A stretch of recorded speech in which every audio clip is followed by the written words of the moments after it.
Frederik, jeg er 17 år gammel. Jeg går på den 3-årige ordblindelinje her på HF, og jeg kommer fra Kolding. Hej, jeg hedder Bror, jeg er 17 år gammel, går på den 3-årige HF, ordblind, og jeg bor i en lille by, der hedder Sønderstønder og bliver ude for Kolding. Jeg gik på en skole, hvor de altid har sagt til mig, at jeg ikke var ordblind, selvom jeg var virkelig dårlig til skolen og ikke kunne følge med. Så flyttede jeg skole, og så sagde de også, at jeg ikke var ordblind, men så på et tidspunkt, så tog jeg en test, og så var jeg så ordblind.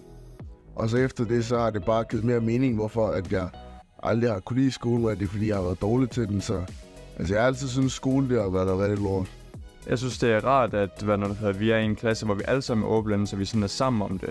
Vi bruger de samme hjælpemidler, så vi kan sådan assistere hinanden til, hvis ikke den ene kan finde ud af det, så kan den anden sikkert finde ud af det. Og vi har jo de her ordblinde undervisninger, hvor vi bliver oplært i, hvilke teknikker vi skal bruge til at gribe vores opgaver an og sådan noget. Bare sådan, så hverdagen som ordblind i skolen, det bliver meget lettere. Jamen altså, min ordblindhed, det jeg har svært ved i min ordblindhed, det er at stave. Så derfor så kan du få sådan ordhjælp, hvor der kommer forskellige ord, når du prøver at stave noget. Og det gør ligesom, at du kan få skrevet en sammenhængende tekst, uden alt for mange fejl. Jeg vil gerne bruge min HF til at kunne komme på universitetet.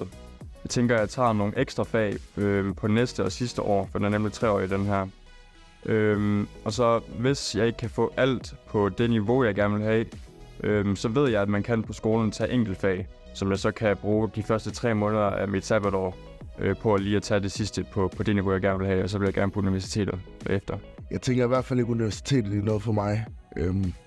Så jeg stræber bare efter det, jeg skal ud at rejse, finde ud af, hvad jeg gerne vil, finde ud af, hvad man kan lave, som jeg synes er fedt, som man også tjener gode penge på. Det er ligesom bare min plan. Ja, jeg fører bare med livet og se, hvad der sker. Og så bliver jeg rig forhåbentlig.